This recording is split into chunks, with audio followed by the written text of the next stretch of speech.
સંસદમાં જે હાલમાં એક ડીપીડીપી જે એક્ટ પસાર થયો છે એટલે digital private data protective bill છે. એ બિલમાં જે જોગવાઈઓ કરેલી છે એ જોગવાઈઓ એવી છે કે હવે જે ડિજિટલ ફોર્મમાં માહિતી હશે એ પ્રાઇવેટ માહિતી ગણી અને લોકોને નહીં આપવામાં આવે.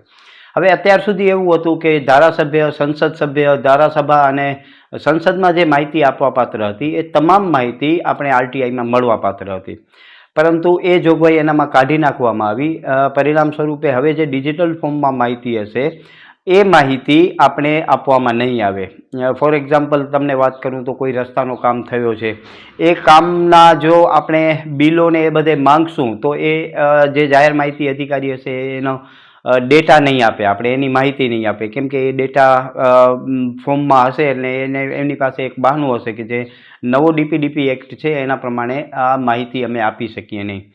એટલે જે મોટા પ્રમાણમાં કામો થાય છે, જેનામાં ખૂબ ભ્રષ્ટાચાર થાય છે, એ ભ્રષ્ટાચાર હવે આરટીઆઈ એક્ટિવિસ્ટો બહાર લાવી શકશે નહીં. આ બિલ જ્યારે લાગુ તો થઈ ગયો છે પણ એના જ્યારે નિયમો બનશે ત્યારે હવે એનામાં માહિતી નકારવા માટેના જે નિયમો હતા એનામાં એવું હતું કે જે વિશાળ જનહિતમાં માહિતી હોય, જેમ કે કોઈ મોટા રસ્તાનું કામ થયું છે અથવા કોઈ બિલ્ડિંગનું કામ થયું છે, તો એ માહિતી જે છે એ અત્યાર સુધી વિશાળ જનહિતમાં હતી એટલે મળવાપાત્ર હતી.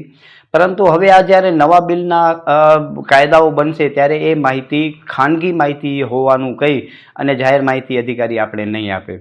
પરિણામ સ્વરૂપે એવું થશે કે જે અત્યાર સુધી ભ્રષ્ટાચાર થતો હતો એ ભ્રષ્ટાચારમાં ખૂબ જ મોટો વધારો થશે, કેમ કે જાહેર માહિતી અધિકારીને ખબર છે કે આ માહિતી મારે આપવાની નથી, તો એ ઘણા કાળા ધોળા કરી અને એનામાં ભ્રષ્ટાચાર કરશે અને એ માહિતી આપણા સુધી નહીં પહોંચે.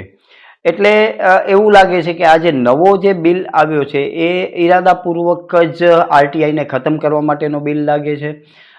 જાહેર માહિતી અધિકારી પાસે એ તમામ પાવર્સ હશે કે આપણે કોઈ પણ માહિતી નકારી શકશે. એટલે માહિતી આપણે એ રસ્તાનું કામ થયું છે કે કોઈ બિલ્ડિંગનું કામ કર્યું છે કે કોઈ કલરનું કામ થયું છે, કોઈ પેઇન્ટિંગનું કામ થયું છે, એ માહિતી આપણે જાહેર માહિતી અધિકારી નહીં આપે અને એ માહિતી આપણે નહીં આપે તો આપણે આરટીઆઈ એક્ટિવિસ્ટો છે એ એનામાં ભ્રષ્ટાચાર બહાર પાડી શકશે નહીં.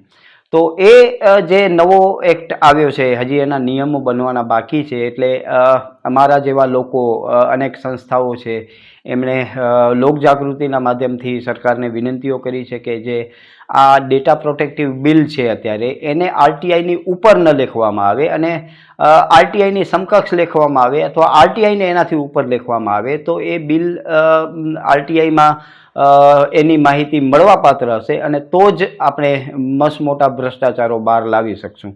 કેમ કે આરટીઆઈના માધ્યમથી મોટા ભ્રષ્ટાચારો બહાર આવ્યા છે અને હવે એ ના આવે એના માટે સરકારનો આ એવો કારસો હોઈ શકે કે લોકોને માહિતી જ ન મળે અને લોકો આરટીઆઈથી ભ્રષ્ટાચારો બહાર ન પાડે.